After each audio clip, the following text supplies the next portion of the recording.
Man, this PlayStation 5 Slim is 100% not worth the upgrade, and it's only for PlayStation fanboys like you. Man, the PS5 is definitely worth upgrading, bro. I don't know what you're talking about. So you telling me you dropping $450 to $500 on the same PS5 you already got? So this is why I always say, bro, you don't know what you're talking about. It's not the same as my PS5. Well, you go ahead and get your side on why they should upgrade, and then I'm gonna go ahead and tell the people the truth on why the PS5 Slim makes no sense. I bet. So first off, man, don't listen to this dude over here. Now, if you want to upgrade to this new PS5 Slim, I'm gonna break it down to you why you should. Hold on, and another thing, bro, you gonna let me finish? Go ahead, bro. Ooh, I can't wait to cook you on this one. Anyway, let me break this down for y'all. So the PS5 Slim, first off, has a much slimmer design than the original PS5 that I got right up here behind me. Because we all know the PS5 here is a tank to own and try to fit inside of furniture that you got already in your house. Like legit, I had to look for some furniture, the one I got right here, just to fit my PS5 in because of the size of the machine. So the fact that they made it 30% smaller is a huge W in my book.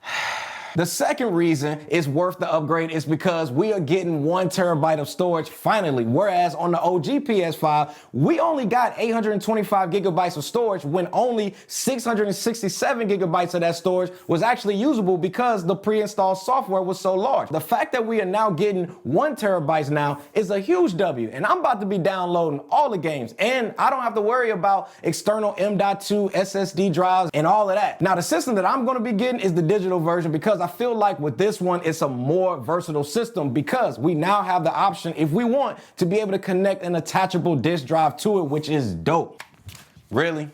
That's what sold you on it? Let me finish. Go ahead, bro. I'm just gonna wait for my turn. With that attachable disk drive, y'all, we don't gotta worry about missing out or having FOMO like sometimes I do get with my OG PS5 here that I have. Maybe sometimes like the wife and I, we wanna pop in a Blu-ray movie and just chill. Well, the fact that now on the PS5 Slim Digital version, I can still get my digital games that I wanna play and I can watch movies on it if I want to with the physical disc. This right here gives us the best of both worlds. Another major W for the PS5 Slim that makes it worth it is now we're getting 2 USB-C ports on the front of the PS5 Slim. Whereas with the OG PS5 here, we only got 1 USB-C port on the front. Having the second USB-C port is clutch, especially if I want to plug in something like the new InZone Buzz that I just showed you guys here on the channel, or maybe the PlayStation VR 2 at the exact same time, because right now, you can't do that. Or let's say I want to plug in a Bluetooth dongle and a controller at the same time. Again, you can't do that. Having more than just 1 USB-C port on this console, y'all, is a major W, and ain't nothing you can say that's gonna convince me otherwise. And then don't even get me started on that new vertical stand that they just put out. Oh my God. The new vertical stand that you can use to sauce up the look of the PS5 Slim, y'all, is pure heat. And I think it adds to the overall aesthetics of your gaming furniture space as well, making it look way more premium than just kind of that ugly plastic stand that they gave us with the OG PS5. So that's another W for the PS5 Slim. Then we also are getting some new plate covers, that new matte black color, that volcanic red, that cobalt blue, as well as that sterling silver. This is going to allow us to be able to switch up and customize the look of our system even more because we all like customizations out here. I mean, let's keep it a bean. I know I'm not the only one.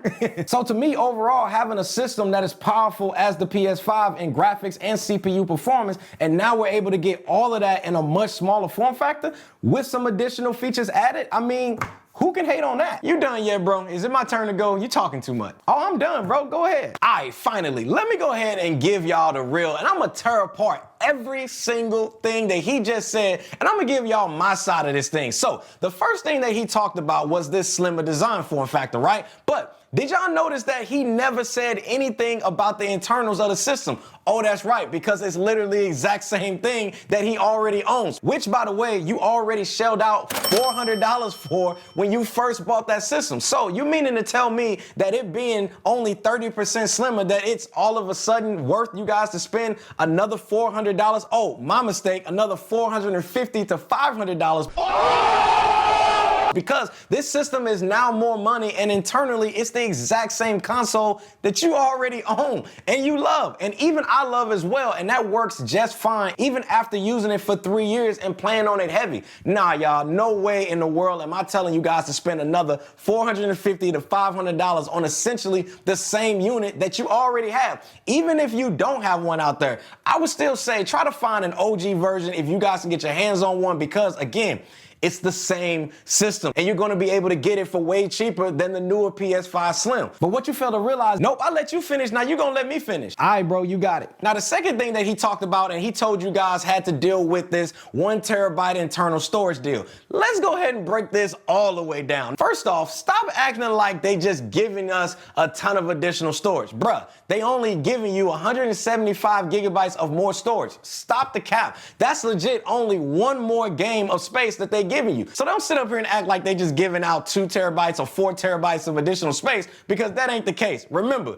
you're gonna transfer all of those games that you got on your old console that's already taking up space over there over to the new one. And then when you do that, guess what? You only got about one more game of space to be able to install on that system. Now you back to square one on the storage like you had on the original system. I recommend, if you already got a PS5, to do this. Instead of spending $450 to $500 on the same console that you already have, save that money and you can go to Amazon right now, and I'll link it for you guys down in the description section below. Copper M.2 SSD for the PS5 with 1 terabyte with 7,000 megabits per second read and write speeds for only $80. Now, if you guys are feeling froggy and you got a little bit more ducats and a little more shillings to go ahead and shell out, then you can upgrade that to 2 terabytes with the same read and write speeds for $154. Or if you guys want the newer version with 7,300 megabits per second read and write speeds, then you can get the 1 terabyte for $109 and the 2 terabyte option for $170. So the fact that you're willing to pay $450 to $500 for just 175 gigabytes of more storage than what you already have is wild. When you can spend as low as $80 and double the storage on your system to over 1.8 terabytes of storage. Look, I ain't even done yet, and that's checkmate, game over, mic drop on this entire argument. Man, anyway, don't get salty now, bro, because we got more. Now let's go ahead and jump back into what he talked about when it comes to them allowing for this attachable disk drive. Come on, bro. First off, who's still out here watching Blu-rays on disc? So you don't have Netflix, you don't have Disney Plus, you don't have Amazon Prime, you don't have Hulu, you don't have YouTube TV, or you don't have the Bravia Core app. Like, what I'm getting at is everything that you guys want to be able to watch, whether it's a new movie that's on Blu-ray, you can just rent them or digitally own them and stream them whenever you guys want. Because with the extra money that I saved you guys with keeping what you already have versus buying this PS5 Slim system, you were able to buy the additional storage for way cheaper that you can now use to store those movies on that you guys want to watch with your wife or your families. I'm just saying, bro, like, it's 2023. Who's still out here using Blu-ray discs? Like, you still pulling up to Redbox, bro? Stop it. Get some help. Also, y'all, I want you to think about what he's saying. You bought a whole digital console because you like to play your games digitally and you don't want to have to deal with physical gaming discs anymore. But yet, like, you still want to deal with physical movie Blu-ray discs? Like, make it make sense, bro. Is it Uchi Wally Wally or is it one mic? Like, make your mind up, bro. Like, do you want to go in all digital or not? You can't be by the pool and just have one leg in. It's either all or nothing, bro. Now, the next thing that he mentioned, right, that we got to talk about, and that is giving us a second USB-C port on the front. Now listen, I can't lie, I can't even argue with that one. I agree with his point 100% on that one. Having a second USB-C port on the front, I felt like should have actually been something they gave us on the OG PS5, so, you know, I'll let him go ahead and get that one off. I know. But don't get comfortable over there because we got to talk about that stand you mentioned. Now, I can't front the stand, it looks dope, don't get me wrong, but they want me to pay extra for it when the entire PS5 Slim system is already costing me $50 more than the original PS5 that I already bought. Then they want me to pay an additional $30 for it. Like, is born, like, can I ask y'all a question? Like, is born yesterday on my forehead? Like, I can't tell because as far as I can remember, I was born at night, not last night. The fact that they charging us for that when it should just be included in the box is wild to me. Sony, just include that in the box for me, please. Like, this is all I want. Are you done, bro, so we can wrap this up? Oh, because you're getting cooked, you want me to wrap this up? Look, I done said what I had to say. All right, y'all, so I hope you enjoyed this fun video I wanted to make here. So let me know down in the comment section below right now if you guys enjoy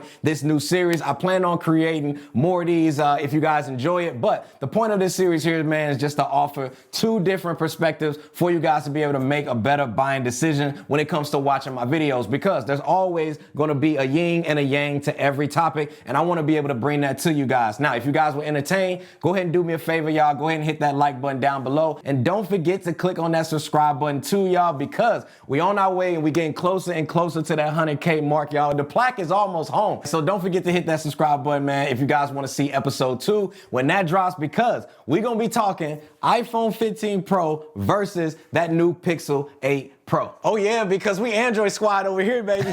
See y'all in the next one. Squad, we out.